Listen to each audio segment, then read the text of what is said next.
Welcome back, fellow travelers of Middle-earth, to perhaps our most ambitious journey yet through the Professor's vast legendarium. Before we settle in for tonight's tale, I'd love to know where in the world you're joining me from and what time it is as you prepare for this epic story. Whether you're listening with your evening tea in England, your morning coffee in Australia, or perhaps, like so many in our community, letting this tale carry you gently towards sleep somewhere across the globe, you're all welcome in our fellowship of storytelling. Tonight, find your most comfortable spot and prepare yourself for something truly special. We're going to trace the complete life story of one of literature's most beloved characters, from his earliest days in the halls of creation itself to his final voyage beyond the sunset. This isn't a quick tale of adventure or a brief analysis of hidden lore. This is the entire story of Gandalf the Grey, Gandalf the White, Mithrandir, Stormcrow, the Grey Pilgrim himself. We'll follow him from his time as Olórin, a young spirit learning wisdom in the gardens of Valinor, the Undying Lands, through his transformation into one of the Istari sent to guide Middle-earth through its darkest hour. We'll walk with him as he discovers the returning shadow, as he stumbles upon a curious hobbit with an even more curious ring, as he leads the fight against an evil older than the sun and moon. This is a story that spans thousands of years, crossing ages of the world, touching the lives of kings and hobbits alike.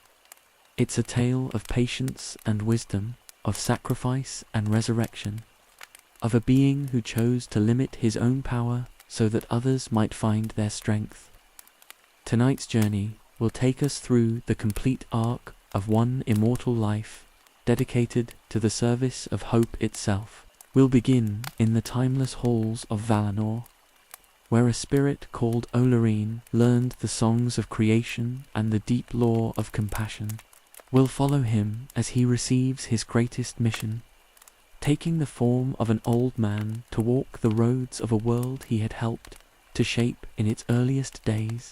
We'll witness his centuries of patient work, learning the ways of the peoples he had been sent to guide. His discovery that evil had returned to threaten everything he held dear. His careful orchestration of events that would determine the fate of all free peoples. We'll experience with him the terror and triumph of facing ancient evil in the deep places of the world. The mystery of death and return that transformed him from grey to white. The burden of leadership during the war that would decide the future of all creation. And finally, we'll accompany him on his last journey, sailing west to find the rest that immortal servants earn only after their long labors are complete. This is more than just one wizard's biography. It's the story of divine love expressed through patient service, of wisdom that knows when to act and when to wait, of power that achieves its greatest victories through apparent defeat. It's the tale of someone who spent millennia learning to become exactly what Middle-earth needed him to be, when it needed him most. This is his complete story, told in full, for those who love tales that span the centuries and touch the very foundations of what it means to hope, to serve, and to never give up fighting for the light. So settle in, dear travelers, for a story that will take us from the music of creation to the final notes of the Third Age. Let us begin at the very beginning, in halls of starlight where time moves differently, where a young spirit first learned the lessons that would one day save the world. Pull your blankets close and let your breathing slow as we embark on this longest of journeys together. Tonight, we walk with Gandalf himself, from his first awakening to consciousness in the Blessed Realm, to his final sight of the grey havens disappearing behind the curve of the world. In the beginning, before the sun and moon were kindled, before the first footsteps marked the shores of Middle-earth, there lived in the Blessed Realm of Valinor a spirit whose name was Olórin. He was young as the Ainur measure youth, which is to say he had existed only since the great music that brought all things into being. But even among his fellow Maya, there was something different about this gentle spirit, who would one day be known by many names. Olórin dwelt primarily in the gardens of Lorien, where Ermo, the master of dreams, tended visions and thoughts that drifted through the minds of all living things. Here, among flowers that bloomed with captured starlight and streams that sang with half-remembered melodies, the young Maya learned his first lessons in the nature of hope and the power of unspoken comfort. He was not like his fellow spirits, who served in the halls of crafting or the courts of judgment. Olórin preferred the quiet places where he could observe rather than act, where he could learn the deep patterns that connected all living hearts. He would spend long ages simply watching the play of light through leaves that never fell, listening to the dreams that rose like invisible mist from the sleeping shores of Middle-earth far below. But it was in the halls of Manwë that Olórin truly found his calling. The elder king, mightiest of the Valar, had need of messengers who could carry wisdom without wielding authority, who could guide without commanding. Manwë had watched the unfolding of the great music, and knew that the themes of the song would require servants capable of walking among the children of Ilúvatar as friends, rather than masters. In those timeless days, Olórin learned the art of listening, not just to words, but to the deeper songs that played beneath spoken language. He discovered how to hear the fear hiding behind anger, the love concealed within stubborn pride, the desperate hope that sometimes disguised itself as despair. These were subtle skills that required patience measured in centuries, compassion that could endure disappointment, and wisdom that knew when silence served better than speech. Varda, the star-kindler, also took notice of the gentle Maya who walked so quietly through her starlit halls. She taught him about light, not just the brilliant radiance that could drive back armies of darkness, but the softer illumination that could kindle courage in a single frightened heart. From her, Olórin learned that the smallest flame, carefully tended, could sometimes accomplish what the mightiest fire could not. He spent ages learning the languages of light, the way starshine could whisper encouragement to a lost traveler, the manner in which moonbeams could carry comfort to the grieving. These were arts that few among the Ainur bothered to master, for they seemed small and insignificant compared to the great works of creation and governance that occupied most of their time. But Olórin understood something that many of his fellows missed.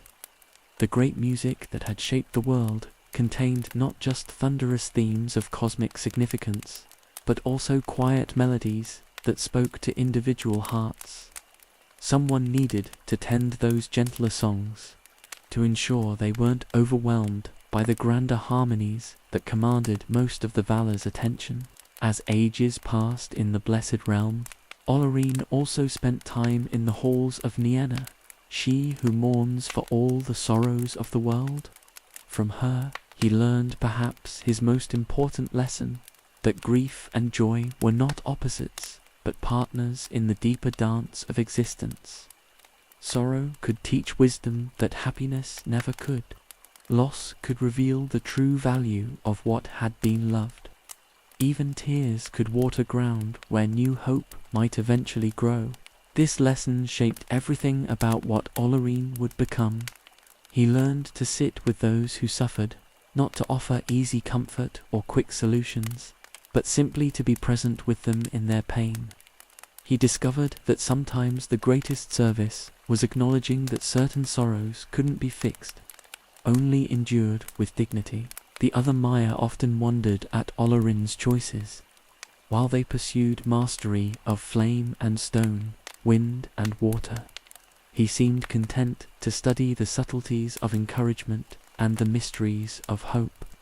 They saw him as gentle to the point of weakness, too tender-hearted for the great works that would be required in the ages to come. They didn't understand that Olórin was preparing for a different kind of service entirely.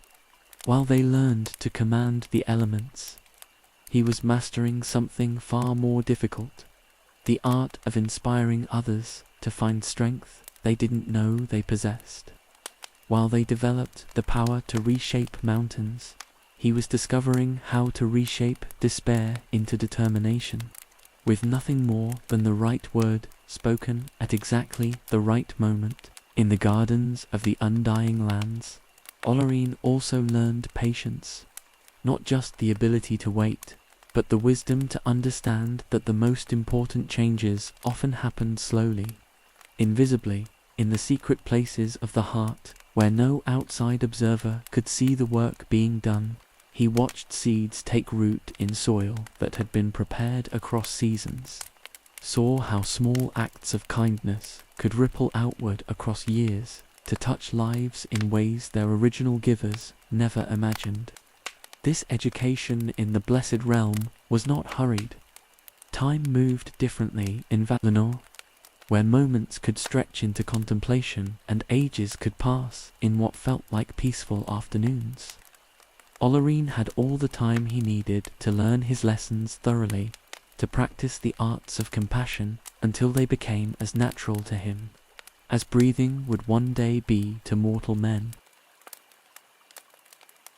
The time came, as Manwë had always known it would, when the distant music from Middle-earth began to carry darker themes. Reports reached the Blessed Realm of a shadow stirring in the eastern lands, of a malice that had learned to hide itself while slowly gathering strength. The Valar convened in council, their voices heavy with concern for the free peoples, who would soon face trials beyond their current understanding. It was decided that help must be sent, but not the kind of help that had been given in elder days. No mighty host would sail from Valinor, the Undying Lands. No Valar would walk openly upon Middle-earth's shores. The time for such direct intervention had passed. Instead, aid would come in a form so humble that few would recognize its true nature. 5 Maiar would be chosen to take mortal form and dwell among the peoples of Middle-earth as counselors and guides. They would appear as old men, wise but not overwhelming, powerful but constrained by the very limitations that would allow them to understand those they had been sent to help. When the selection began, many names were spoken in the high halls. Maiar of great renown volunteered for the mission, spirits whose mastery of their arts had made them legends even in Valinor, but Manwë's gaze fell upon one who had not stepped forward, who sat quietly in the shadows, listening to the debate with growing unease. Olórin shrank back when the elder king's attention found him. This was not the kind of service he had imagined for himself. To leave the Blessed Realm, to take on the limitations of flesh, to walk among peoples whose lives flickered by like candle flames in the wind. The very thought filled him with dread. He protested that he was not strong enough for such a mission. Others were wiser, more learned in the arts of war and governance that would surely be needed. He was merely a student of small comforts and quiet encouragements, better suited to tending gardens than guiding kingdoms. But Manwë smiled at these protests, for they revealed exactly why Olórin was the right choice. His very reluctance to take power made him suitable to wield it wisely. His preference for gentleness over force suggested he would serve rather than rule. Most importantly, his fear of the responsibility showed he understood its true weight. Varda added her voice to Manwë's choice, reminding the council that Middle-earth's greatest need would not be for more power, but for hope. Not for conquerors, but for servants who could kindle courage in the darkest hours. The enemy they would face was one who sought dominion above all else. The answer to such evil would not be found in matching strength with strength, but in inspiring the free peoples to discover strength they didn't know they possessed. The preparation for incarnation was unlike anything Olórin had ever experienced. To take physical form meant accepting limitations that were foreign to his nature. He would know hunger and weariness, cold and pain. His memory of Valinor would fade to distant echoes. His power would be constrained by the very flesh that would allow him to walk among mortals without overwhelming them. Most difficult of all, he would be largely alone.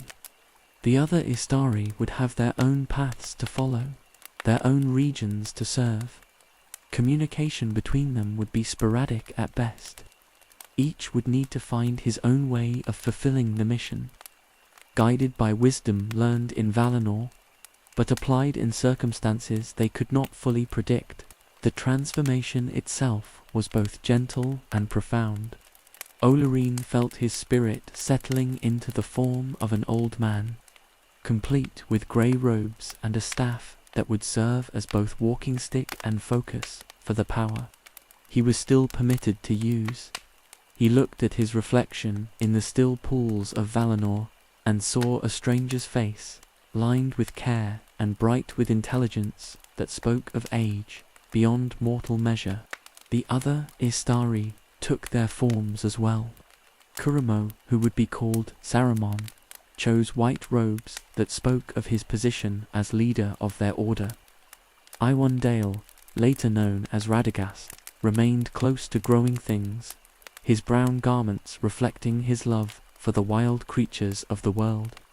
To others, whose names would be largely forgotten in the western lands, prepared for journeys into the distant east where different peoples faced their own struggles against the growing darkness. The voyage across the straight road was a time of final preparation and deepening solitude. With each league that passed beneath their ship's keel, the new-made wizards felt their connection to Valinor growing more distant. The voices of the Valar became whispers, then echoes, then memories that might have been dreams. When the ships reached the Grey Havens, Olórin stepped onto Middle-earth soil for the first time in his incarnate form. The sensation was overwhelming, the solidity of stone beneath his feet, the salt temps of sea air in his nostrils, the weight of his physical body that would be both limitation and gift in the long years ahead. Círdan the shipwright was there to meet them, one of the few who knew the true nature of the passengers his ships had carried. He looked into Olórin's eyes and saw something that the other Istari perhaps lacked, a flame of hope that no shadow could entirely quench. Without ceremony, he placed a ring upon the new wizard's finger, Noria the Red, the Ring of Fire. With that simple gesture, Olórin's transformation was complete. He was no longer the gentle mayor who had walked in gardens of starlight. He had become Gandalf the Grey, a wanderer on the roads of Middle-earth, bearing secrets he could not fully remember and responsibilities he was only beginning to understand. The Third Age was already old when he took his first steps inland from the grey shores, but for Gandalf, everything was beginning anew. Gandalf's first decades in Middle-earth were years of wandering and wonder, as he discovered the vast differences between observing the world from Valinor's distant halls and walking its roads with mortal feet. Every league brought new lessons about the peoples he had been sent to serve, lessons that could never have been learned from the Blessed Realm's timeless perspective. The Third Age was well into its second millennium when he began his wanderings, and Middle-earth bore the scars of ancient wars alongside signs of healing and growth. The great kingdoms of Arnor and Gondor stood strong, though already showing the first subtle signs of the slow decline that would mark the later ages. The Shire had been settled for several centuries, its hobbit inhabitants creating a pocket of peaceful prosperity that seemed almost immune to the larger currents of history. In those early years, Gandalf travelled without purpose beyond understanding. He walked the great roads that connected the major cities, but more often he took the smaller paths that led to forgotten villages and isolated farmsteads. He wanted to understand not just the kings and lords who shaped policy, but the common folk whose daily lives would be most affected by whatever darkness might come. His appearance as an elderly wanderer opened doors that might have remained closed to a figure of obvious authority. Innkeepers welcomed him for the news he carried from distant places. Farmers shared their tables in exchange for stories that helped pass long winter evenings. Children followed him through village streets, drawn by something in his manner that promised adventure and wisdom in equal measure. It was during these wandering years that Gandalf first encountered the hobbits of the Shire, and the meeting changed something fundamental about his understanding of his mission. Here was a people who had no kings or armies, no grand ambitions or ancient grudges. They lived for the simple pleasures of good food, comfortable homes, and the company of friends and family. At first, this peaceful existence seemed almost irrelevant to the great struggles that were surely coming. But the more time Gandalf spent among the hobbits, the more he began to understand what they represented, in their stubborn attachment to simple happiness, in their resistance to the kind of ambition that had corrupted so many other peoples. He glimpsed something that might prove more powerful than the mightiest armies. The hobbits reminded him of why the fight against darkness mattered in the first place. Not for glory or dominion or the satisfaction of victory, but for the preservation of gentle laughter around evening fires, for the right of small folk to live their small lives without fear. During this period, Gandalf also began building relationships with the other guardians of the Free Peoples. He spent long hours in Rivendell with Elrond, the half-elf, sharing knowledge and comparing observations about the state of the world.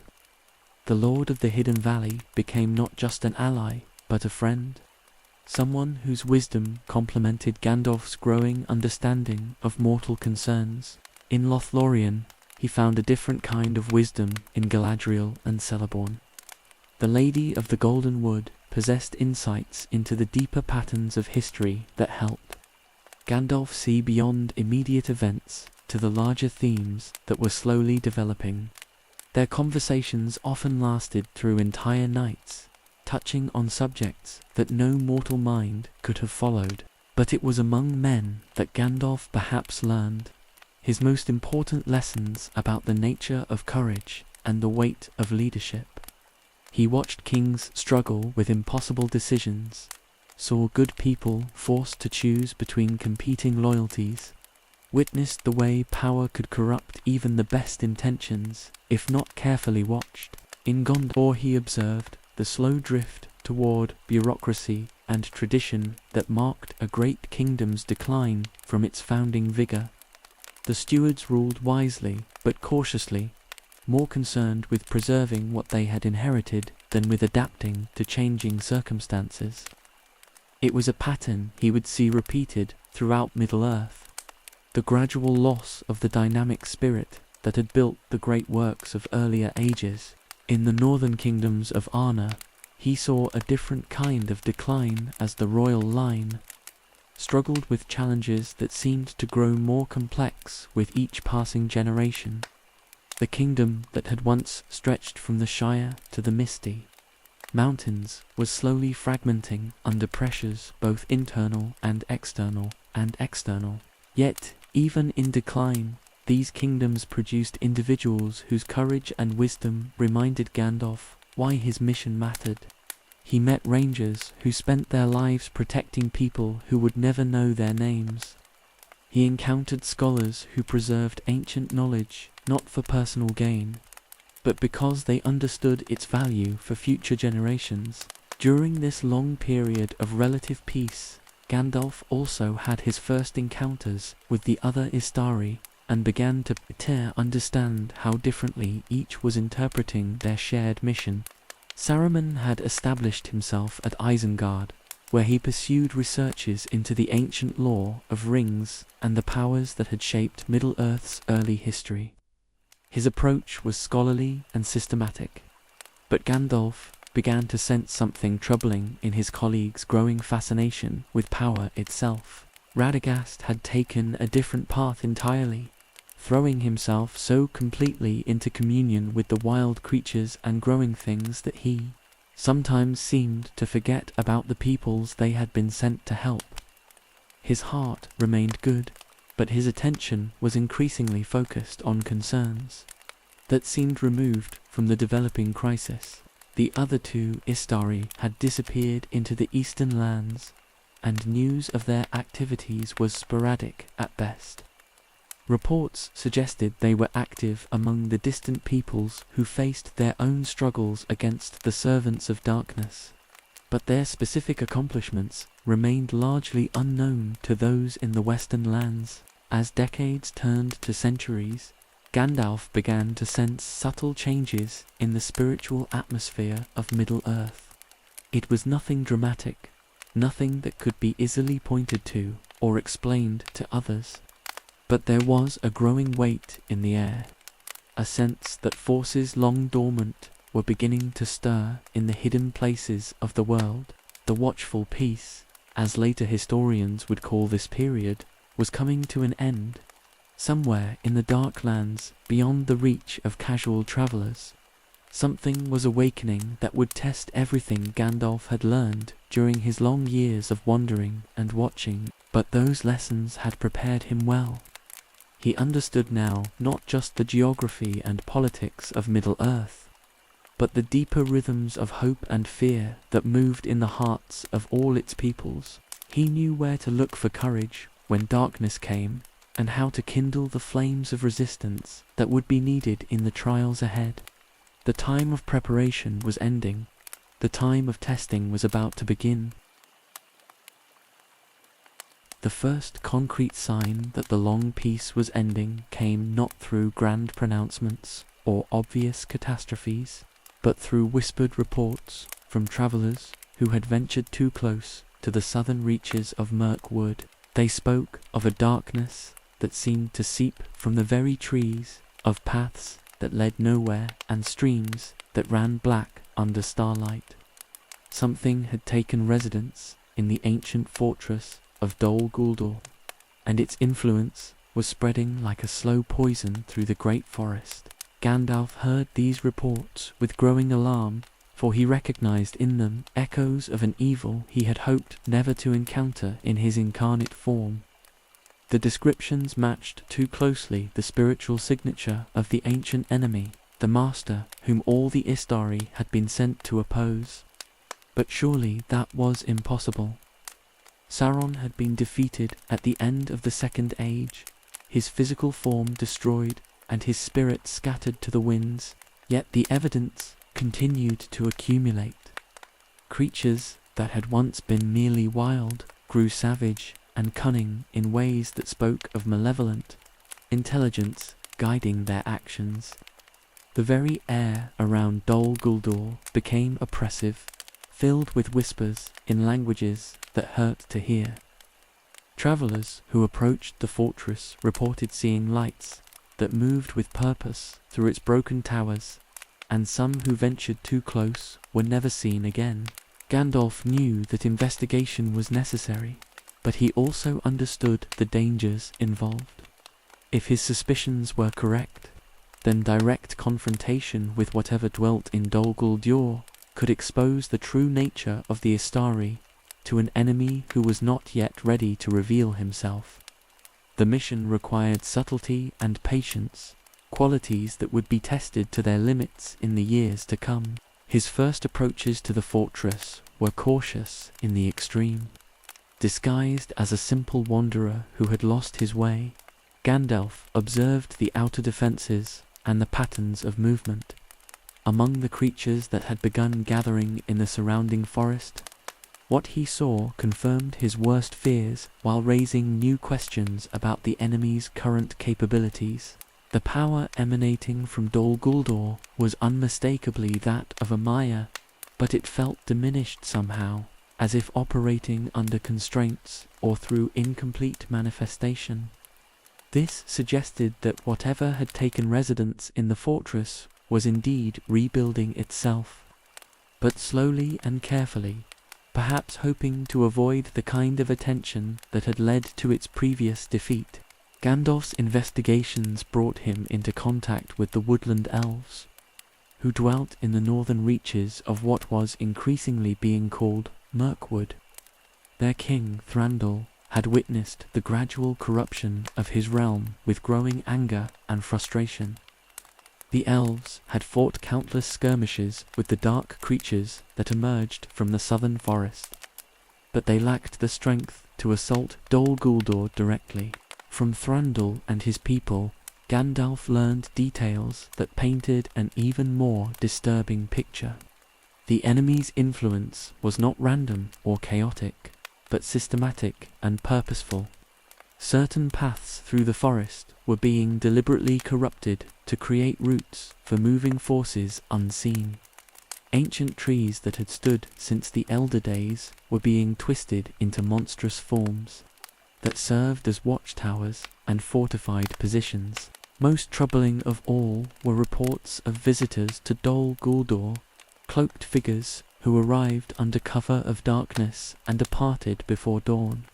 These were not the random servants that any evil power might attract, but organized agents who moved with military precision and clear purpose.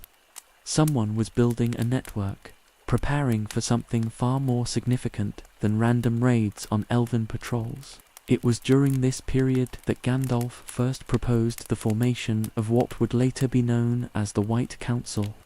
The threat posed by the mysterious necromancer was too great for any single guardian to address alone, and coordination among all the forces of good would be essential, if they hoped to prevent another catastrophe like the one that had ended the Second Age. The Council's first meeting took place in Rivendell, where Elrond's power could provide some protection against scrying eyes that might seek to observe their deliberations. Gathered around the table were Gandalf himself, Saruman the White as leader of the Istari, Galadriel, whose wisdom spanned the ages, Elrond, whose memories reached back to the founding of the Great Alliances, and several other lords of the Free Peoples. Gandalf presented his evidence and his suspicions, arguing that immediate action was necessary to prevent the necromancer from fully establishing himself in Dol Guldur. But to his surprise and growing concern, he found his urgency met with caution that bordered on reluctance, particularly from Saruman the wizard, whose leadership of the Istari should have made him the most eager to confront a threat of this magnitude. Saruman argued for patience and further investigation, claiming that hasty action might provoke a conflict for which the Free Peoples were not yet prepared. His arguments were logical and well-reasoned, but they carried an undertone that troubled Gandalf deeply. It was as if the White Wizard saw some advantage in allowing the necromancer to remain undisturbed, at least for the time being. The debate continued through several meetings, with Gandalf finding support from Galadriel, but facing consistent opposition from Saruman and his faction. Months turned to years as the White Council deliberated, while the shadow continued to grow stronger in Dol Guldur. With each passing season, Gandalf's frustration mounted, but so did his suspicions about the true reasons for their inaction. During this period, Gandalf continued his solitary investigations, venturing closer to Dol Guldur and gathering intelligence that only reinforced his certainty about the necromancer's true identity. He documented the systematic corruption of the forest, the growing sophistication of the enemy's defenses, and most importantly, the increasing boldness of operations that suggested confidence in long-term security.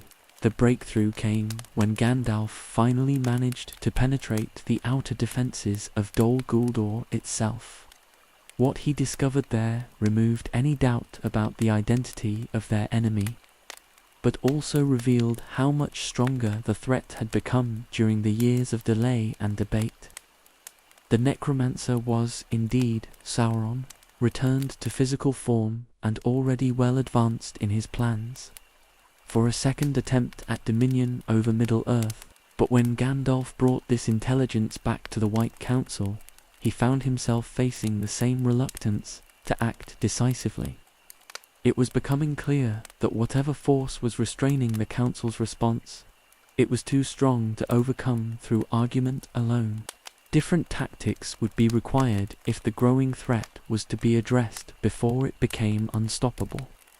The shadow had returned, and time was running shorter than anyone except Gandalf seemed willing to acknowledge.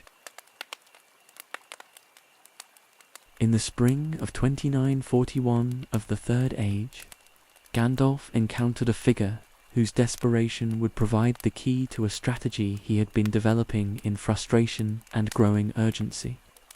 Thorin Oakenshield, heir to the throne of Erebor, sat hunched over a mug of ale in the Prancing Pony, his weathered face bearing the weight of decades spent in exile from his homeland.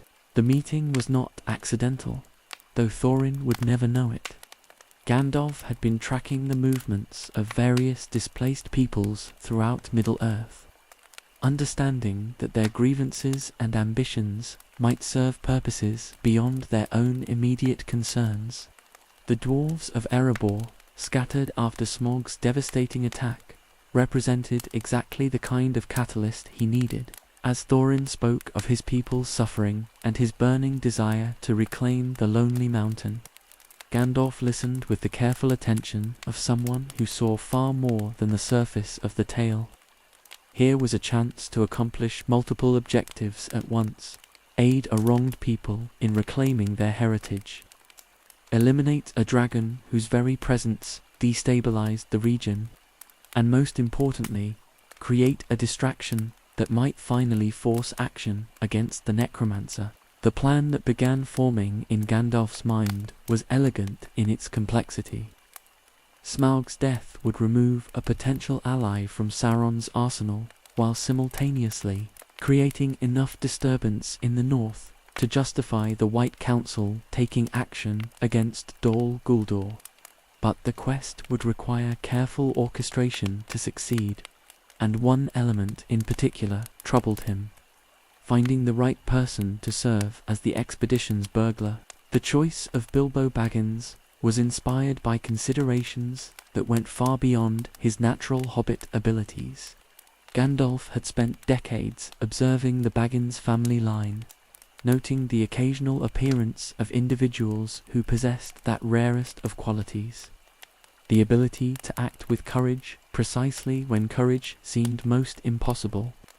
Bilbo's mother had been a Took, and in that bloodline lay the seeds of the kind of unexpected heroism that could change the course of history.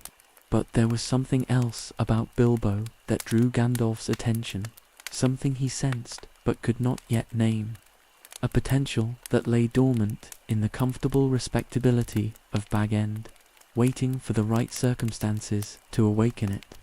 The hobbit would need to be handled carefully, approached in just the right way to kindle his dormant spirit of adventure, without overwhelming his natural hobbit caution. The scene in Bag End, where Gandalf manipulated circumstances to ensure Bilbo's involvement in the quest, was a masterpiece of subtle persuasion. By allowing the dwarves to overwhelm the hobbit's orderly household, by presenting the adventure as both opportunity and obligation, by timing his arguments to coincide with Bilbo's natural meal times when his defenses would be lowest, Gandalf orchestrated events so that saying yes became easier than saying no. The journey that followed tested every aspect of Gandalf's capabilities as a guide and protector. Leading a company that included 13 proud dwarves and one increasingly nervous hobbit across hundreds of miles of dangerous territory required constant vigilance and frequent intervention. The encounter with the trolls demonstrated to the company just how much they needed their wizard's protection. while also giving Bilbo his first taste of the courage he would need to develop. As they travelled toward the Lonely Mountain, Gandalf found himself watching Bilbo with growing interest and concern. The hobbit was changing in ways that went beyond simple adaptation to life on the road. There was a new alertness in his manner, a growing confidence that spoke of inner resources being awakened. But there was something else as well, something that began to trouble Gandalf, without his being able to identify exactly what it was. The stay in Rivendell provided a welcome respite and an opportunity for Gandalf to consult with Elrond about the true purposes of their journey. While the company rested and resupplied, Gandalf shared his larger strategy with the Lord of the Hidden Valley, explaining how Smaug's death might serve as the spark needed to finally rouse the White Council to action against Dol Guldur. Elrond's support for the plan came with warnings about its risks. The timing would need to be perfect, and there was no guarantee that Saruman could be maneuvered into supporting an assault on the necromancer's stronghold. But both agreed that the current situation could not continue indefinitely, and bold action was preferable to continued paralysis. The journey through the Misty Mountains brought the company face to face with dangers that tested their cohesion and revealed character traits that would prove crucial in the trials ahead. The goblin attack and their subsequent capture demonstrated how quickly circumstances could turn deadly, while their escape showcased the kind of desperate courage that would be needed to face a dragon. It was during this underground adventure that the event occurred which would reshape the entire destiny of Middle-earth, though Gandalf would not learn of it until much later. Bilbo's separation from the company and his subsequent reunion with them marked a turning point in the Hobbit's development, but it also introduced a factor that would transform everything about the struggle against darkness. When Bilbo rejoined the company after his underground ordeal, Gandalf noticed the change immediately. The hobbit moved with new confidence and displayed an almost supernatural ability to remain unnoticed when he chose to do so. His explanations for these new abilities were vague and unsatisfying, but the press of their journey left little time for detailed investigation. The company's arrival at the Lonely Mountain and their first encounter with Smaug revealed both the magnitude of their challenge and the crucial role that Bilbo would play in its resolution. The hobbit's success in engaging the dragon in conversation, his ability to withstand the terrible presence of the Great Worm, and most importantly, his discovery of the gap in Smaug's armoured hide, all demonstrated that Gandalf's choice of burglar had been more inspired than even he had realised. But it was Bilbo's behaviour during the dragon's attack on Lake Town that truly captured Gandalf's attention. The hobbit's anguish at the destruction his actions had indirectly caused, his willingness to sacrifice the treasure he had earned to prevent war between the dwarves and their former allies, his growth from comfortable hobbit to genuine hero, all marked him as someone whose story was far from over. The Battle of Five Armies brought the quest to its violent conclusion, while demonstrating how quickly triumph could turn to catastrophe. Thorin's death, even as his people's homeland was restored, reminded Gandalf of the price that heroism often demanded. But the battle also revealed the strength that could emerge when different peoples set aside their differences to face a common threat. As Gandalf prepared to return to his larger responsibilities, he found himself more intrigued than ever by Bilbo Baggins. The hobbit had been transformed by his adventure in ways that went beyond simple courage or confidence. There was something about him now that seemed almost elvish in its timeless quality, and his reluctance to discuss certain aspects of his underground experiences suggested secrets that might prove significant in the future. The quest for Erebor had accomplished its immediate objectives. Smaug was dead. The dwarves had reclaimed their mountain, and the distraction it created had finally enabled the White Council to assault Dol Guldur and drive out the necromancer. But Gandalf suspected that its most important consequences were yet to be revealed, hidden in the private experiences of a hobbit who had proven far more remarkable than anyone could have anticipated. The years following the quest for Erebor should have been a time of satisfaction for Gandalf, marked by the successful completion of multiple objectives and the driving of the necromancer from Dol Guldur. But instead, they became a period of growing unease that settled over him like a shadow he could not shake. Something was wrong, though he could not yet name what troubled him so deeply. His concerns centered increasingly on Bilbo Baggins, whose remarkable transformation during the Dragon Quest had been accompanied by changes that defied easy explanation. The Hobbit had returned to the Shire with stories of invisible wandering and narrow escapes that seemed to involve more luck than any single person should reasonably possess. When pressed for details, Bilbo became evasive in ways that were entirely unlike his normally forthright nature. During his visits to Bag End, Gandalf found himself studying his old friend with the careful attention of someone trying to solve a puzzle whose pieces refused to fit together properly. Bilbo appeared hardly to have aged at all since his return from the Lonely Mountain, maintaining the vigor and alertness of a hobbit decades younger. His neighbors remarked on it constantly, attributing his youthful appearance to the beneficial effects of adventure and regular walking. But Gandalf had seen enough of the world to recognize that such preservation was not natural, especially when combined with other subtle changes in Bilbo's behavior. The Hobbit had developed habits of privacy that were foreign to the open nature of Shire society. He would disappear from his garden or study for hours at a time, claiming to have been reading or napping when clearly he had been elsewhere entirely. Most troubling were the moments when Bilbo seemed not quite present, even when sitting directly across from Gandalf at his own kitchen table. His eyes would grow distant, and his attention would wander in ways that suggested his thoughts were occupied with matters he had no intention of sharing. When questioned about these lapses, he would smile and change the subject with a skill that seemed almost practiced.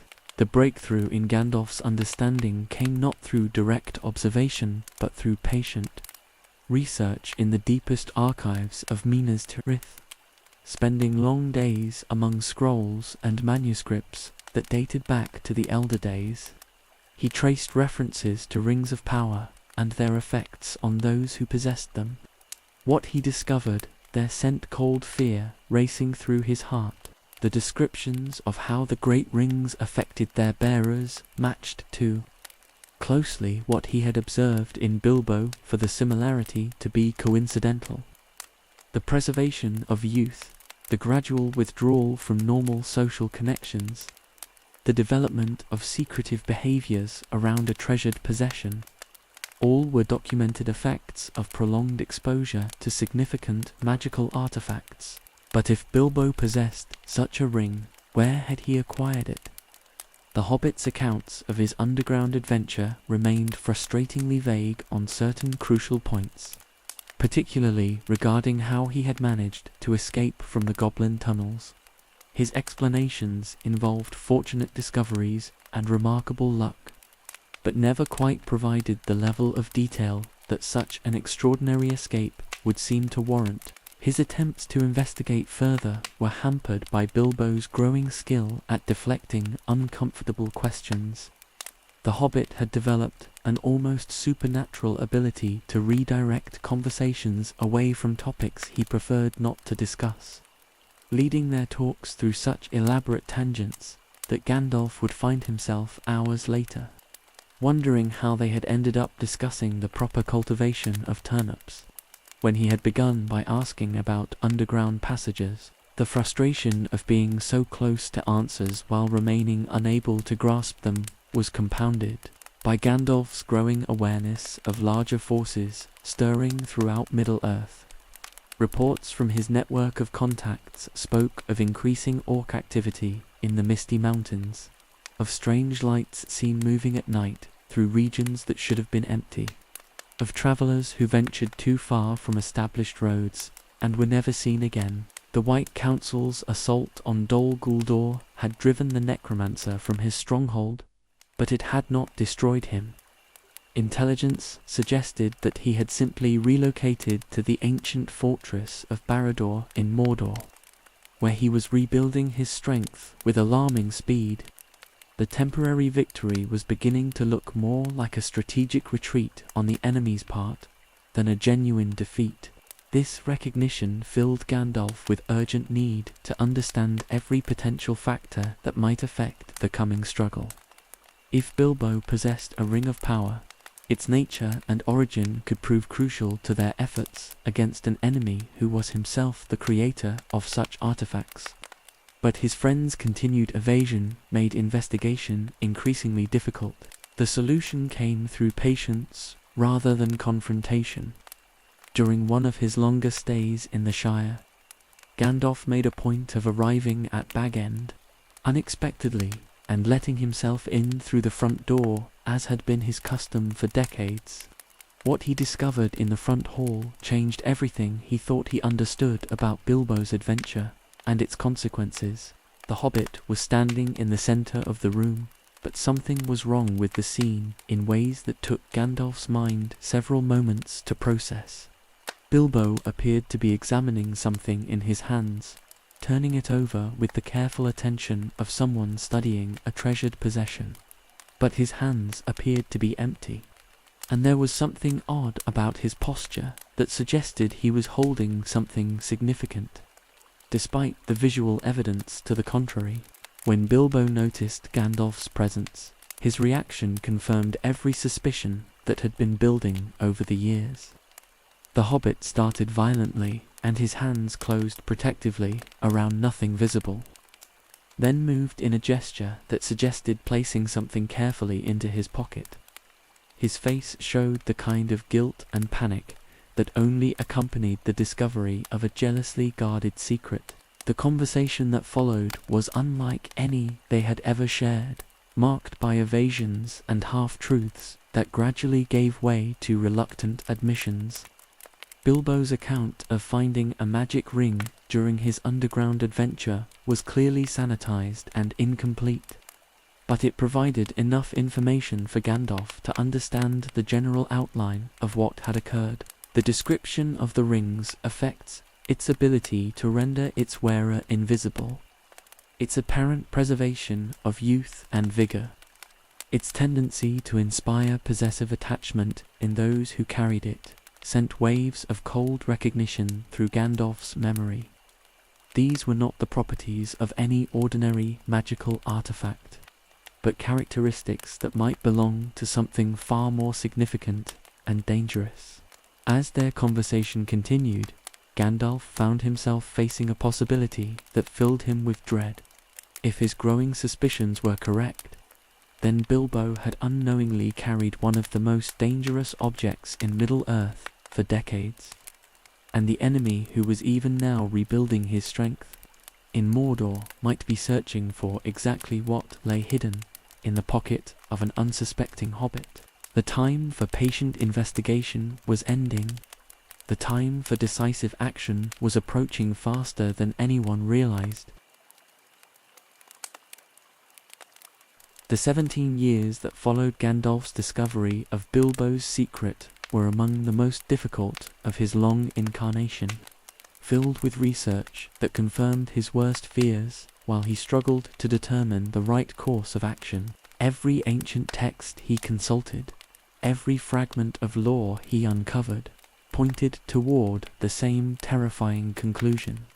The simple gold band that Bilbo carried so casually was nothing less than the One Ring of Sauron himself. The confirmation came through painstaking investigation that took him from the archives of Minas Tirith to the hidden libraries of Rivendell and beyond. Ancient accounts of the ring's creation, descriptions of its appearance and properties, REFERENCES to its effects, on those who possessed it. All matched perfectly with what he had observed in Bilbo over the decades since the Hobbit's return from his adventure. Most conclusive of all was his discovery of Isildur's scroll in the deepest vaults of Minas Tirith, where the last king of Gondor had recorded his observations about the ring's nature. The flowing script described letters that appeared when the ring was heated, letters in the Black Speech that proclaimed Sauron's dominion over all other rings of power. When Gandalf finally persuaded Bilbo to test this revelation, the fiery letters that appeared on the simple gold band removed any possibility of doubt.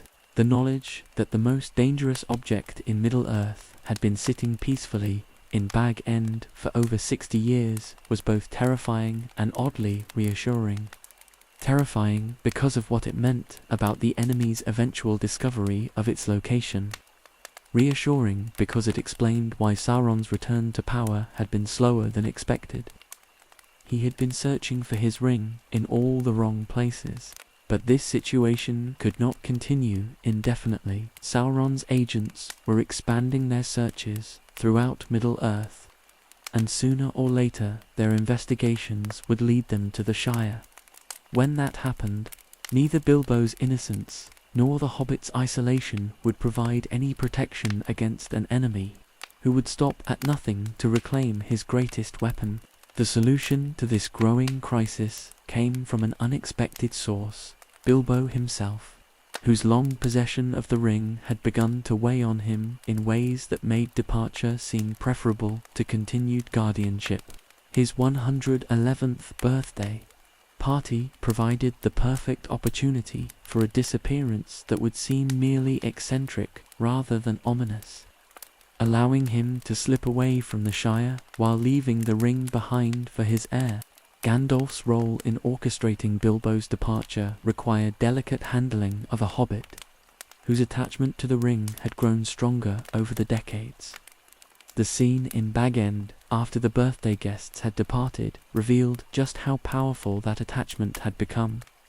As Bilbo struggled with leaving behind something that had become integral to his sense of identity and security, the argument that followed was painful for both participants, marked by flashes of anger and possessiveness from Bilbo that were entirely foreign to his usual gentle nature. Only Gandalf's firm insistence and the invocation of their old friendship finally convinced the hobbit to leave the ring behind, though he departed from Bag End with obvious reluctance and frequent backward glances. With Bilbo safely away and the ring transferred to Frodo's unknowing possession, Gandalf faced the challenge of determining what should be done next. Simply removing the ring from the Shire would not solve the fundamental problem of its existence, and hiding it elsewhere would only delay the inevitable confrontation with its creator. The years of research that followed were devoted to exploring every possible alternative to the conclusion that seemed increasingly unavoidable. Ancient texts spoke of the ring's indestructibility through normal means, while references to the circumstances of its creation suggested that only the fires of Mount Doom could unmake what had been forged there.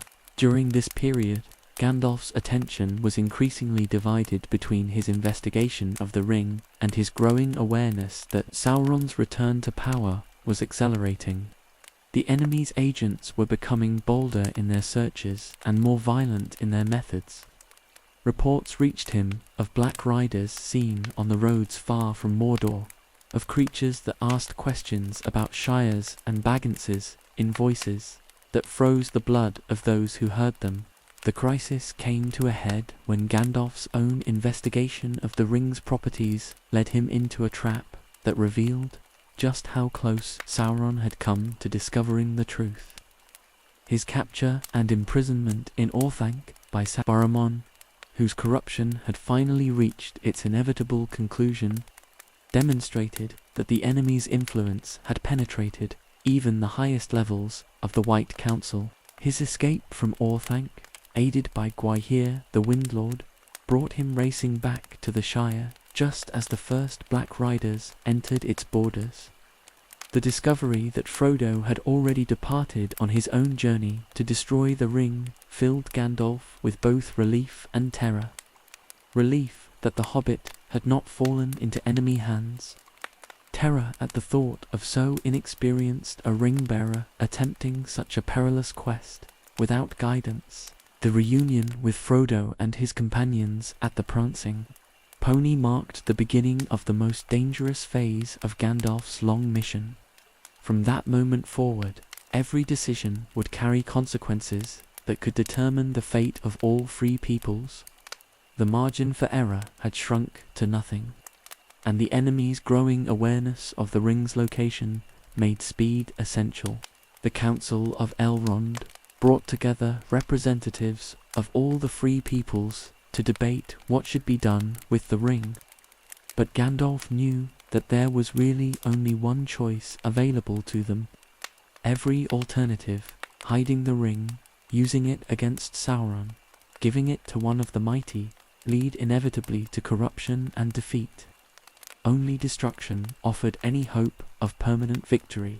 The formation of the Fellowship represented both a triumph of cooperation among the free peoples and a desperate gamble with stakes too high to contemplate.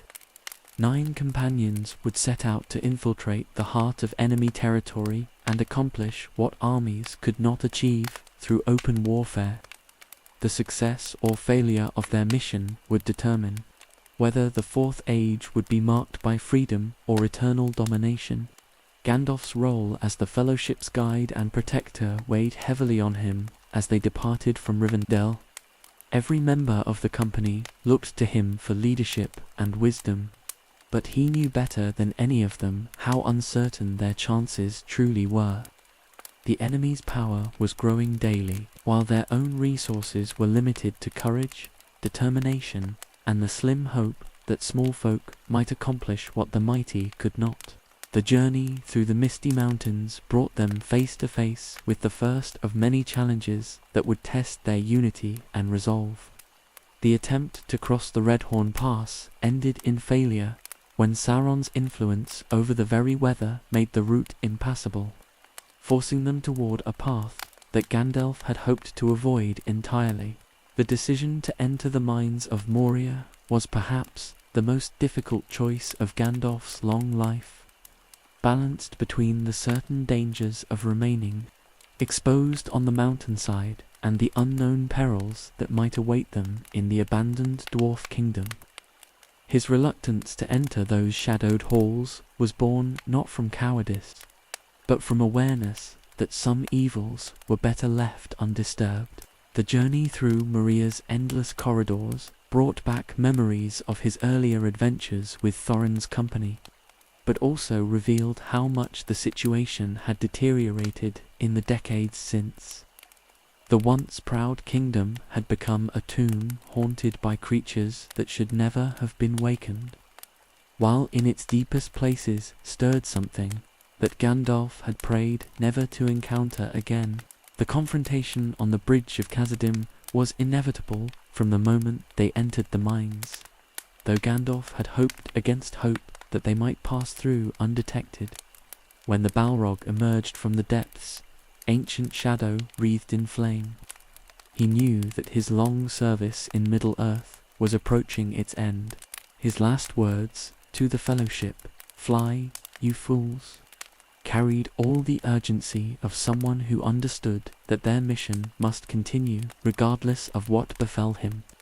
The ring had to reach Mount Doom, and nothing, not even his own survival, could be allowed to interfere with that paramount goal. As he fell into darkness with the Balrog's whip dragging him down, Gandalf's final thought was a prayer that he had prepared his friends well enough to continue without him. The fall into the abyss of Khazad-dûm was unlike anything Gandalf had experienced in all his long years of incarnation. The darkness that swallowed him was not merely the absence of light, but something actively hostile, pressing against his consciousness with the weight of ancient malice. Yet, even as he plummeted toward what seemed certain destruction. His mind remained focused on a single terrible truth. The Balrog had followed him into the depths. The creature that pursued him through the endless darkness was a remnant of Morgoth's reign, a Maya like himself, but one that had been corrupted beyond recognition in the earliest days of the world. Where Gandalf had chosen service and compassion, this being had embraced destruction and domination. Their fall became a descent through layers of meaning as much as physical space. Two opposing forces locked in a struggle that would determine far more than their individual fates. The deep places beneath Moria were older than the dwarf kingdom above, carved by forces that had shaped the world in its earliest days. As Gandalf and the Balrog fell through caverns that had never known sunlight, past underground lakes that reflected no stars, they entered realms where the normal rules of physical existence began to break down. Here, in the foundations of the earth itself, their battle would be fought on terms that transcended mere sword and flame. The combat that followed lasted days by any measure of time that might apply in those timeless depths. Gandalf fought not just for his own survival, but for everything he had sworn to protect, knowing that if he failed here, the Balrog would eventually emerge to threaten the Fellowship and all they hoped to accomplish.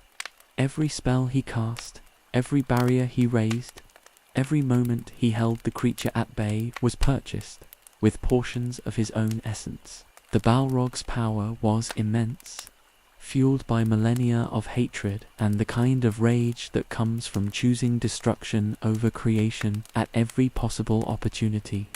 Its whips of flame carved through stone as easily as flesh, while its presence alone was enough to kindle fires that burned without fuel. But Gandalf had advantages that the creature could not match: clarity of purpose, willingness to sacrifice everything for others, and most importantly, connection to sources of power that no fallen Maya could access. The turning point came when their battle carried them through the deepest foundations of the mountain, into chambers that the dwarves had never discovered and passages that led toward the very roots of creation. Here, Gandalf felt the presence of powers greater than any he had known since leaving the Undying Lands. Ancient forces that had been set in place when the world was young to guard against exactly this kind of evil. Drawing upon reserves of strength he had not known he possessed, Gandalf marshaled every technique he had learned in his long service, every lesson from his time in Valinor, the Undying Lands, every insight gained through decades of walking among the peoples of Middle-earth. The battle became a test not just of power, but of fundamental understanding about the nature of good and evil, creation and destruction, hope and despair. When the end came, it was through an act of willing sacrifice that transformed everything about what Gandalf was and could become. Rather than simply trying to defeat the Balrog, he opened himself completely to the divine fire that was his true nature, allowing it to burn through him with such intensity that both creatures were consumed in the conflagration that followed. The experience of death, for a being who had existed since before the making of the world, was unlike anything mortal minds could comprehend. Gandalf felt his consciousness separating from the physical form that had housed it for over 2,000 years, felt himself rising through layers of reality toward realms he had not seen since his original departure from the Undying Lands. But this was not the simple return to the blessed realm that he might have expected. Instead, he found himself standing in places that existed between the circles of the world and the timeless halls of the Valar, spaces where the greatest decisions about Middle-earth's fate were made.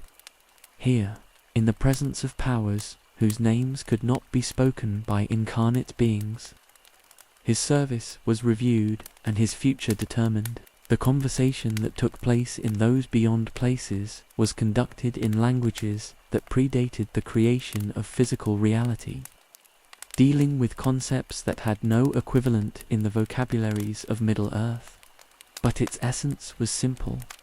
Gandalf's mission was not complete, and the crisis facing the Free Peoples required his continued service in a form more suited to the challenges ahead.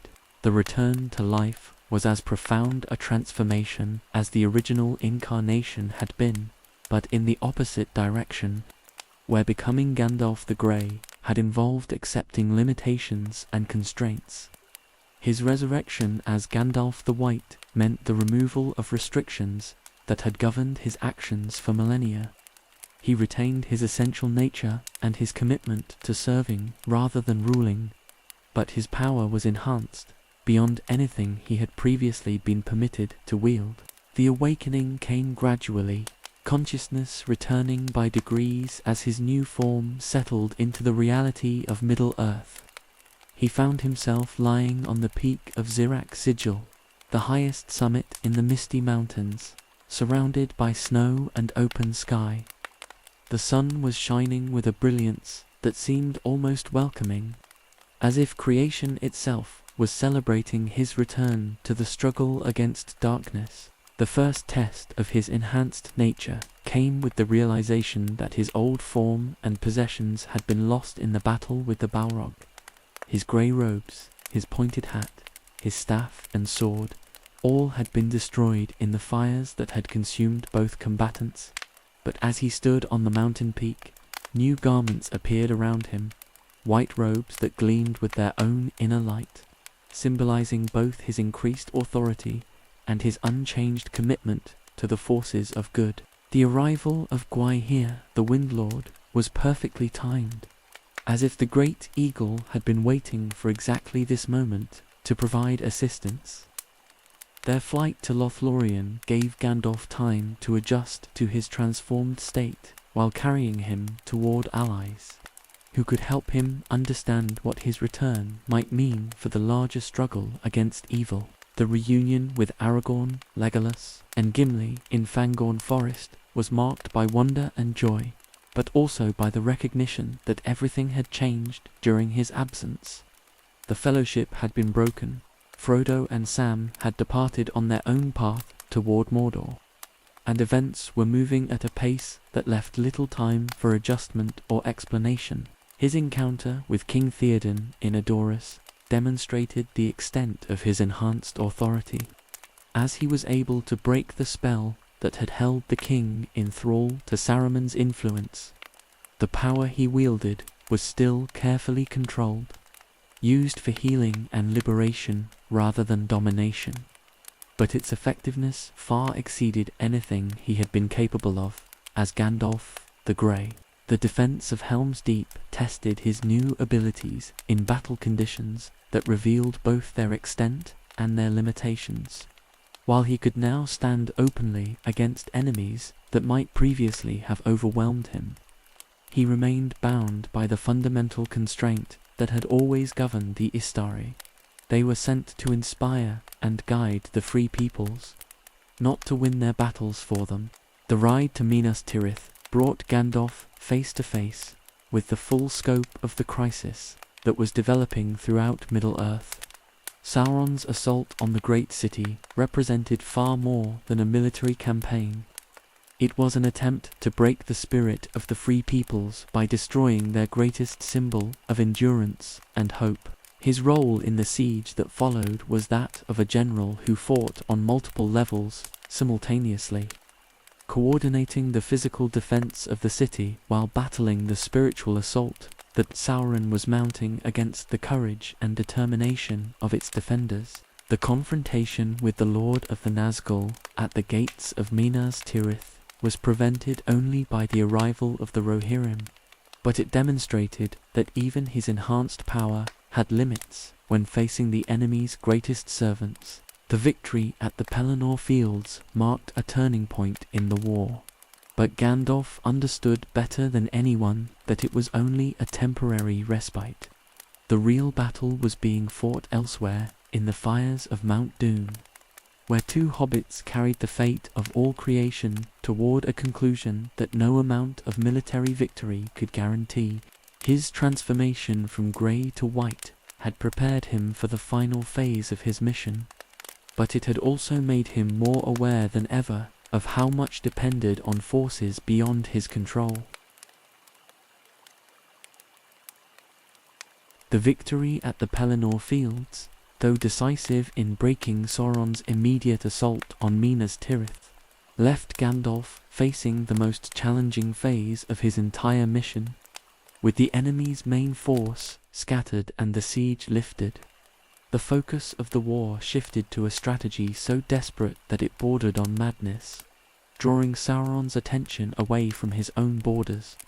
By marching directly to the Black Gate of Mordor, the plan that emerged from the councils held in the Houses of Healing was born from Gandalf's deep understanding of both enemy psychology and the larger patterns that governed the struggle between light and darkness. Sauron's greatest weakness had always been his inability to conceive that anyone might willingly destroy power rather than use it. This blindness could be exploited, but only through actions so bold that they would compel the Dark Lord's complete attention. Aragorn's assumption of his rightful throne as King Elessar provided the foundation for this final gambit. The return of Isildur's heir to the throne of Gondor was more than a political development.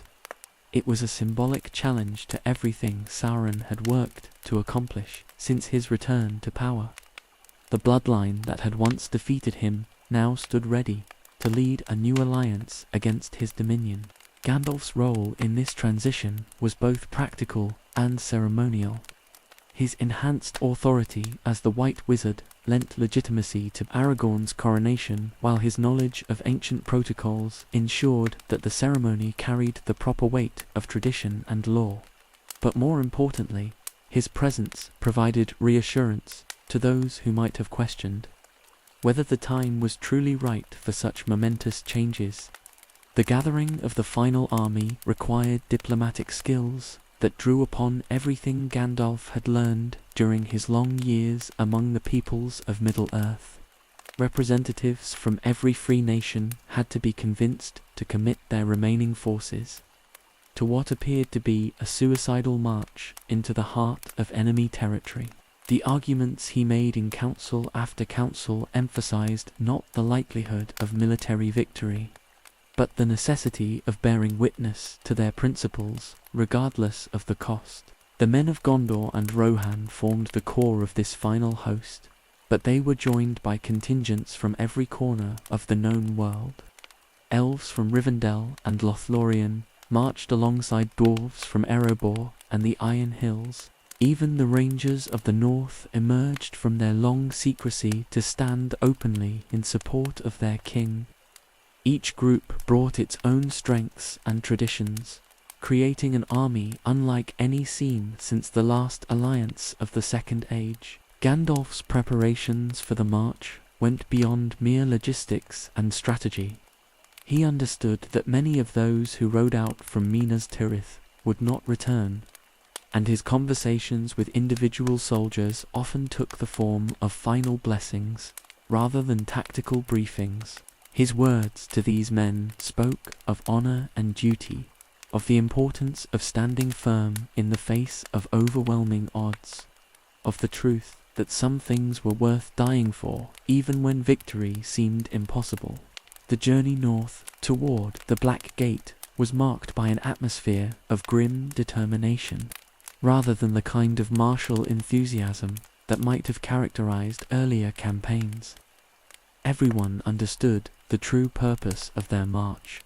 They were bait in a trap that might save Middle-earth, but only if forces beyond their control succeeded in objectives they could neither influence nor observe. As they approached the borders of Mordor, the very landscape seemed to reflect the malevolence of its master. The air grew thick and oppressive, filled with the stench of industrial corruption that had poisoned vast regions around Mount Doom. The sky darkened with clouds that moved against the natural wind patterns, while the ground beneath their feet became increasingly barren and hostile to any form of life. Gandalf's enhanced perceptions allowed him to sense the spiritual dimensions of the corruption they were entering. This was not merely physical pollution, but a systematic assault on the fundamental principles that allowed creation to flourish. Every breath taken in this poisoned realm was an act of defiance against forces that sought to reduce all existence to lifeless uniformity under absolute control. The arrival at the Morannon marked the culmination of months of preparation and the beginning of hours that would determine the fate of all free peoples. The great gates of Mordor loomed before them like the entrance to a realm of nightmares, while from the towers and battlements above, countless eyes watched their approach with malevolent intelligence. The parley that preceded the final battle was a masterpiece of psychological warfare. As Gandalf and Aragorn faced the mouth of Sauron in a confrontation that operated on multiple levels simultaneously, the enemy's representative sought to break their spirits through displays of apparent evidence that their friends had been captured and tortured, while Gandalf countered with calm certainty that spoke of knowledge beyond the reach of mere military intelligence. The moment when the mouth of Sauron produced tokens apparently taken from Frodo and Sam tested Gandalf's composure more severely than any physical assault could have done. Seeing the mithril shirt, the elven cloak, and Sam's sword wielded as instruments of psychological torture required every ounce of his self-control to maintain the facade of confidence that their mission demanded. But his response to these provocations demonstrated the wisdom gained through millennia of experience with the nature of evil. Rather than allowing anger or despair to cloud his judgment, he focused on what the enemy's taunts revealed about their own uncertainties. The very fact that Sauron was attempting to negotiate rather than simply destroying them outright suggested that forces were at work beyond the Dark Lord's complete control. The battle that erupted when negotiations broke down was unlike any Gandalf had participated in during his long incarnation. The armies that poured from Mordor's gates seemed endless, creatures of such malice and corruption that their very presence on the battlefield created zones of spiritual darkness that pressed against the souls of those who opposed them. Gandalf's role in the fighting went far beyond his individual combat capabilities. His white robes became a beacon of hope for soldiers who might otherwise have been overwhelmed by the sheer magnitude of the forces arrayed against them. Where he rode, men found courage they did not know they possessed. Where his staff blazed with inner light, the supernatural fear that was the enemy's greatest weapon lost much of its power to paralyze and demoralize. The tide of battle turned decisively against them as the morning wore on, with casualties mounting and the defensive formations beginning to crumble under pressure that no earthly army could sustain indefinitely. Yet Gandalf continued to rally the defenders, knowing that their sacrifice was buying time for events unfolding far from any battlefield. In the fires of Mount Doom, where the real war was being decided, the moment when the ring was finally destroyed was felt instantly by every creature on the battlefield, though few understood immediately what had occurred. The sudden silence that fell over the armies of Mordor, the way orc and troll alike seemed to lose purpose and direction, the visible weakening of the spiritual darkness that had pressed so heavily against their souls, all marked the end of an age and the beginning of something entirely new. Sauron's defeat was felt most powerfully by those with the spiritual sensitivity to perceive such things directly. Gandalf experienced the Dark Lord's final scream of rage and despair as a physical sensation, a sound that seemed to tear through the very fabric of reality, before fading into silence that would never again be broken by that particular malice. The collapse of the Black Gate and the earthquake that followed marked the physical manifestation of spiritual victory. As Barad-dûr fell and the foundations of Mordor's power crumbled into ruin, the great eye that had watched over the battlefield from its dark tower was extinguished forever, leaving only empty air where absolute malice had once burned, with inexhaustible hatred in the aftermath of victory, as the armies of Mordor fled or surrendered and the threat that had overshadowed 3 ages of the world finally ended. Gandalf found himself thinking not of triumph, but of the price that had been paid for this deliverance. Somewhere in the ruins of Mount Doom, 2 hobbits had accomplished what no army could have achieved, and their fate remained unknown. The rescue of Frodo and Sam by the Eagles marked the completion of the greatest mission in Middle-earth's history, but it also signaled the approaching end of Gandalf's own long service in the mortal realm. The years that followed the War of the Ring were marked by a restoration so complete that it seemed to vindicate every sacrifice made during the long struggle against darkness. Under Aragorn's wise rule as LOTR the king, the reunited kingdoms of Arnor and Gondor flourished as they had not done since the early days of the Second Age.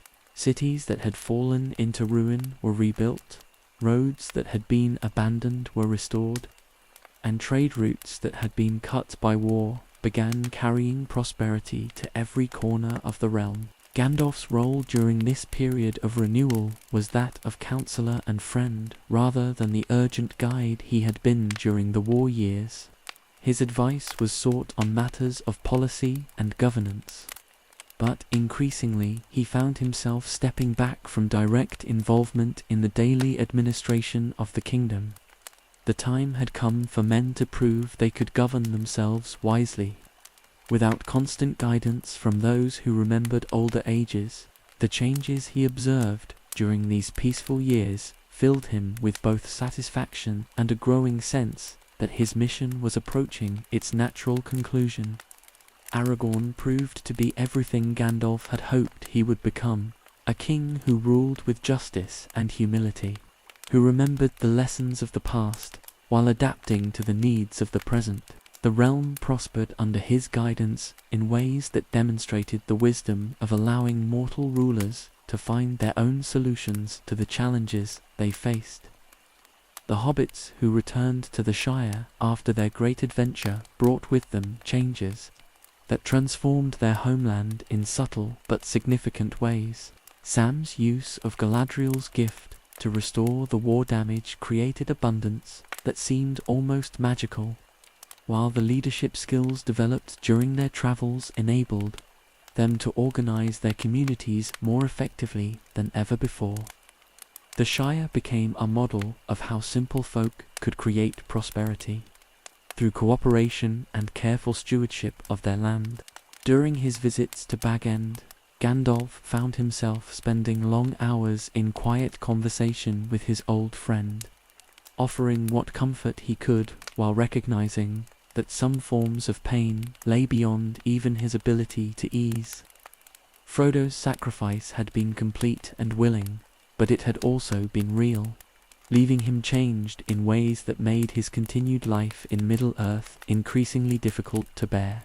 The gradual departure of the elves from Middle-earth accelerated during this period, as more and more of the firstborn chose to sail west, rather than remain in lands that were becoming increasingly dominated by the concerns of mortal folk.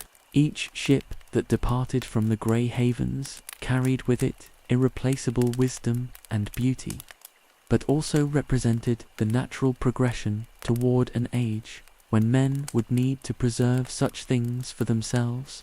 Gandalf's own awareness of approaching departure grew stronger with each passing season. The enhanced power he had gained through his resurrection as the White Wizard had always been intended as a temporary gift, suitable for the crisis period but not for the peaceful years that followed. Now that Sauron was defeated and the immediate threat to the Free Peoples had ended, the spiritual conditions that had made his continued incarnation necessary were beginning to change. The signs of this transition were subtle but unmistakable to someone with his deep understanding of the forces that governed such things. His connection to the physical world was gradually weakening, while his awareness of the timeless realm beyond Middle-earth's borders grew stronger. The longing for Valinor that had always been present in the background of his consciousness was becoming increasingly difficult to ignore. His conversations with Elrond and Galadriel during this period often touched on themes of completion and departure, as they too felt the pull of the Undying Lands growing stronger. The three keepers of the Elven Rings had fulfilled their purpose in preserving islands of beauty and wisdom during the dark years, but with the threat ended, their continued presence was no longer essential to Middle-earth's welfare. The decision to depart was not made suddenly, but crystallized gradually over the course of several years. Gandalf realized that his feelings about leaving Middle-earth had evolved dramatically since his early days as a reluctant mayor accepting incarnation, where once he had dreaded the separation from the Undying Lands. He now felt equally strong reluctance to leave the world he had served for so long, and the people he had come to love, but love itself demanded that he make the hard choice to step aside. The Fourth Age belonged to men and the other mortal peoples, who needed to develop their own wisdom and strength without depending on guidance from beings who remembered the music of creation. His continued presence would inevitably create the kind of spiritual dependency that had made his mission necessary in the first place. The revelation to Frodo that he was welcome to sail with the ship carrying the ring-bearers to Valinor provided a solution to problems that had been weighing on both their hearts. For Frodo, it offered healing that could not be found in Middle-earth, and peace that his wounded spirit desperately needed. For Gandalf, it meant that his departure would serve one final act of mercy. For someone who had given everything in service of the light, the journey to the Grey Havens was marked by a bittersweet quality that reflected the complex emotions surrounding this final leave-taking. Sam's grief at losing his dearest friend was balanced by recognition that this departure would bring Frodo the peace he could not find in the Shire. Merry and Pippin's attempts to maintain cheerful conversation could not entirely mask their understanding that they were witnessing the end of an age. Gandalf spent much of the journey observing the countryside through which they passed, storing memories of landscapes he would never see again. Every hill and stream, every grove and meadow, every village they encountered represented aspects of Middle-earth that had shaped his understanding of what made existence beautiful and worth defending. At the Grey Havens, the final partings were kept deliberately brief, for prolonged farewells would only have made the separation more painful for those who remained behind. Gandalf's last words to Sam, Merry, and Pippin carried his confidence that they would continue to serve the light in ways appropriate to the new age, while his embrace of each spoke of affection that would endure, regardless of the vast distances that would soon separate them. The ship that carried them west bore not just passengers, but the accumulated wisdom and experience of an entire age. As the grey shores of Middle-earth faded behind them, and the straight road carried them beyond the circles of the world, Gandalf felt the weight of his long incarnation lifting from his spirit like a burden he had carried for so long that he had forgotten what existence felt like without it. The last sight of Middle-earth was also the first glimpse of the journey's end, as the timeless halls of Valinor appeared ahead of them, welcoming their faithful servants home to rest they had earned through long years of willing service in distant lands.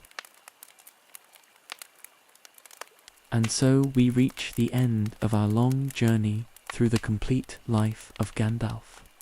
From his earliest days as Olórin in the Blessed Realm to his final voyage beyond the sunset, what emerges from this telling is not simply the biography of a wizard, but something far more profound, the story of love expressed through service. of wisdom gained through patient observation, and of power wielded always in the cause of protecting rather than controlling.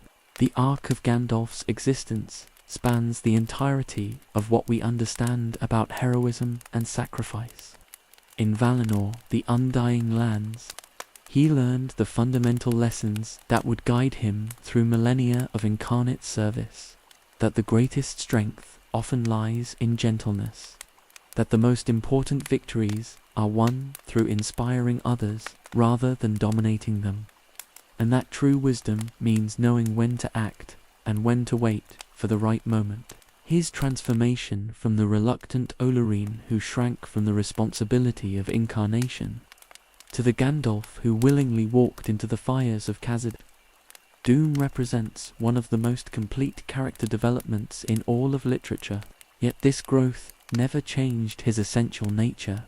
Whether counseling hobbits in the Shire or standing before the gates of Mordor, he remained fundamentally the same being who had learned compassion in the gardens of Lórien and patience in the halls of Manwë. The relationships he formed during his long sojourn in Middle-earth reveal perhaps the most beautiful aspect of his character.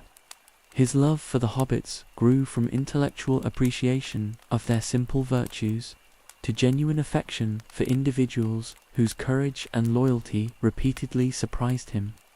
His friendship with Aragorn evolved from dutiful guardianship to mutual respect between equals who shared the burden of protecting what they both held dear. Even his conflicts with Saruman and the other challenges he faced were approached with the understanding that opposition to evil did not require hatred of those who had fallen to its influence. His sorrow for his fellow Istari's corruption was genuine, unmarked by triumph or self-righteousness.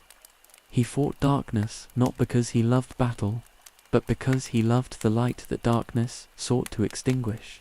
The pattern of his victories reveals the deep wisdom that guided all his actions. Whether facing the Balrog in Moria, breaking Saruman's hold over King Theoden, or rallying the defenders of Minas Tirith, his greatest achievements came not through overwhelming force, but through timely intervention that allowed others to discover strength they did not know they possessed. He was gardener rather than warrior, cultivating courage in others rather than simply imposing his will upon events. His resurrection as Gandalf the White marked not just an increase in power, but a deepening of purpose. The enhanced authority he gained was always employed in service of the same goals that had motivated him as the Grey Pilgrim. The white robes symbolized not personal glory, but the clarity of mission that comes from having one's purpose purified through trial and sacrifice. Perhaps most remarkably, his departure from Middle-earth at the height of his influence and effectiveness demonstrates the ultimate expression of selfless service. A lesser being might have used the gratitude and respect he had earned to establish himself as a permanent ruler or guide.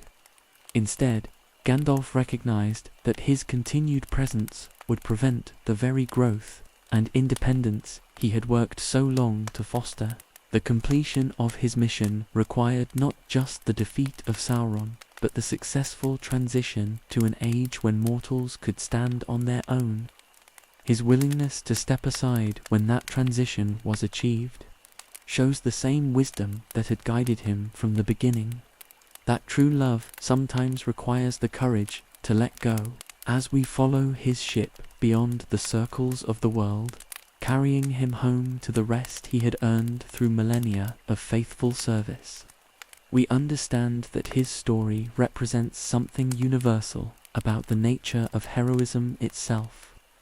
The greatest heroes are often those who work quietly behind the scenes, who inspire rather than command, who measure success not by personal glory, but by the flourishing of those they serve.